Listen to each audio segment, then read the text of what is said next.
So the subvention from the federation account comes in. Yes. Let's say it's 10 billion. Yes. So in the state, I'm just giving you an example. Let's take one local government. Let's take Ikorodu local government. Okay, so 10 billion comes to Lagos. Let's just say for a month.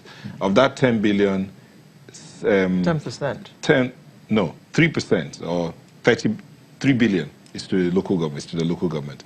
So from that 3 million, hypothetically, so Lagos State is supposed to supply another 10% of that 3. Yes, Lagos, under the Constitution, Lagos State is required to give an additional, ostensibly from the IGR probably, to give an additional 10% to the local governments as additional subvention. It's constitutional. But that is not practicable because most states in this country only rely on what comes from Abuja. But that's what the Constitution says. And of all the states in the country, I agree with you that most states rely on what is coming from Abuja, yes, quite uncreatively, and it's an indictment of all the politicians that are out there holding power now, that they've not been able to find creative ways of funding their states. I mean, I know of some state governors that I actually advised, to leverage their comparative advantages and use them to fund their states, but they refuse to listen to me.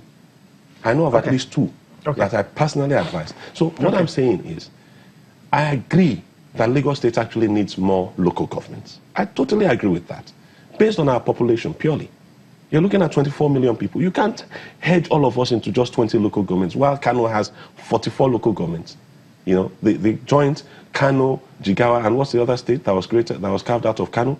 I think 3 states were carved out of the original Kano state that had 44 local governments. Now, each of those states has not less than 20 local governments each, with the one retaining the Kano name having 44 local governments.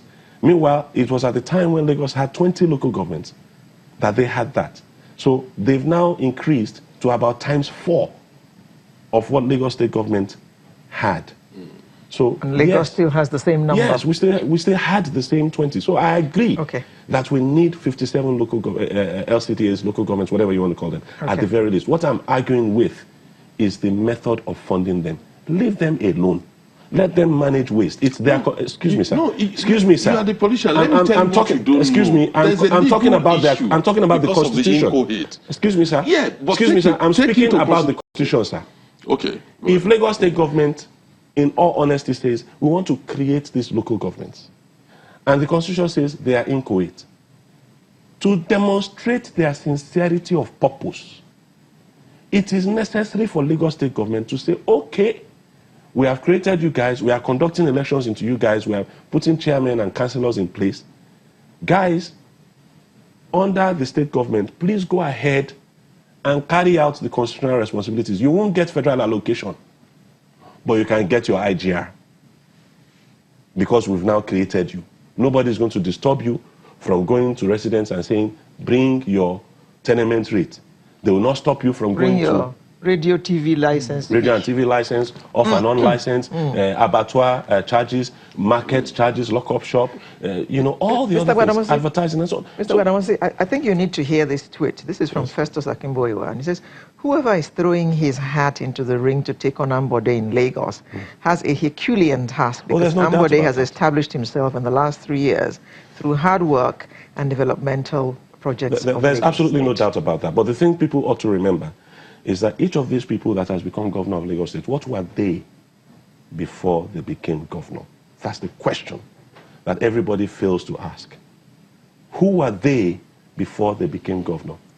The man who started this current dynasty was once a senator, having been an employee of a major international oil company. Okay?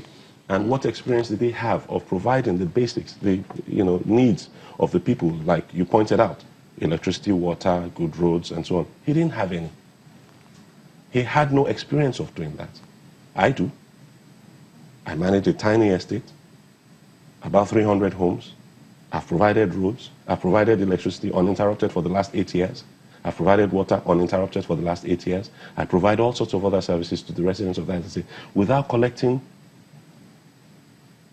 personal income tax, land use charge, and all the other charges, rates, and levies. You only collect service charge? I do collect service charges, annual service charges, which include security and all the other garbage removal and all the other services that we provide as an estate. Now, if I'm able to do that without taxing the residents of that estate, what on earth is the government doing?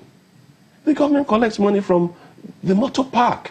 The government collects money from the abattoir. The government collects money. Every kobo that you earn, you pay a percentage of it to the government. You work for the money, but you give it to the government. You give roughly, maybe a total, in stages of about 20% at the very top, your top rate of tax. Okay, you give that to the government. I don't get that from my residents, and yet I'm able to provide them with electricity. I'm able to provide them with water, for a minimal charge. I think it's $520 per annum at the moment. Okay, for each resident. Now, if we had access to the kind of resources that we're hearing... 520 what? Did you say 520,000? Yes. And we provide them with security, water, good roads, and we maintain everything. With people collecting 18,000 minimum wage? Well, they won't. Because let's be factual. I'm running that as a business. Okay? Now, if one had access to the taxes that Lagosians are paying, if one had access to the kind of IGR that Lagos State is paying, then obviously economies of scale would kick in big time. And so we would be able to say, okay, we're building houses, we're building flats. Let's even talk flats, because houses are not feasible in terms of the amount of land that's available to Lagos State. So if I said I want to create 40,000 affordable housing units in 4 years in Lagos State, that's absolutely doable. That's totally possible because of the construction technology, the advances in construction technology that we have had today. Jakonde built 20,000, affordable homes in 4 years and 3 months. All right. 35 years ago. So what can we do now? Let's bring in some comments by our viewers. We need to clarify some things here real quick. Two people, Roland Odiete says it's quite unfortunate that people use the failure of private companies like the discos to judge a government. Please, nobody's judging a government based on that. But the government is supposed to hold the private concerns who are rendering service to the citizenry responsible to what they're supposed to do. There are even ways in which the government can engage creatively with the discos to create captive power sectors in Lagos. Okay, then John Akadi says Nigerians are part of the problem. How would you say water supply stopped in an estate since 2014 and bills are still coming? Please, that is something that has been handled. Complaints have been made to government and that's been sorted out. Okay? Now, the final comment. Yeah, finally, I believe that whatever is going on within the APC in Lagos will be resolved. I actually believe that Ambode will be allowed, will be fielded. We'll get the ticket. We will get the ticket because, for me, he has done very well. Go to Lekki Axis. Thank you. Thank you. Dr. Fasombe. Dr. He has eased the traffic in Lekki. He has eased the traffic there. The traffic in Lekki. Okay. Talk about Lekki. I promise you. Okay. I can show you. Your last word, Mr. Badamasi. I can show you horrendous footage of Lekki Axis. You'll be shocked. Your last word. My last word is Lagosians, you need to really wake up.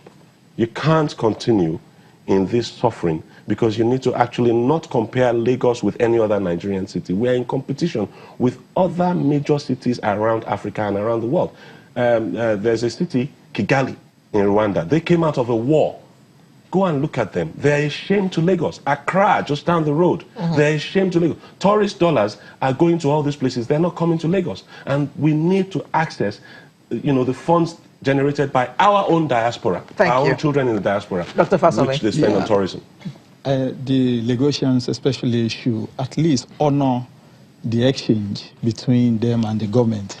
Now, their own part of the exchange is for them to choose between what is good and what is bad, irrespective of what the government is doing. Thank you. Yeah. We have been chatting with Dr. Samuel Fasombe, who is a public affairs analyst and a psychologist, Mr. Biodun Shewumi, a social commentator, and Mr. Babatunde Gbadamosi, who is a member of the Action Democratic Party. Thank you all very much for coming to share your insights with us. It's been a pleasure. People of Lagos State, you heard it all. We will be right back with another interesting conversation. Stay with us.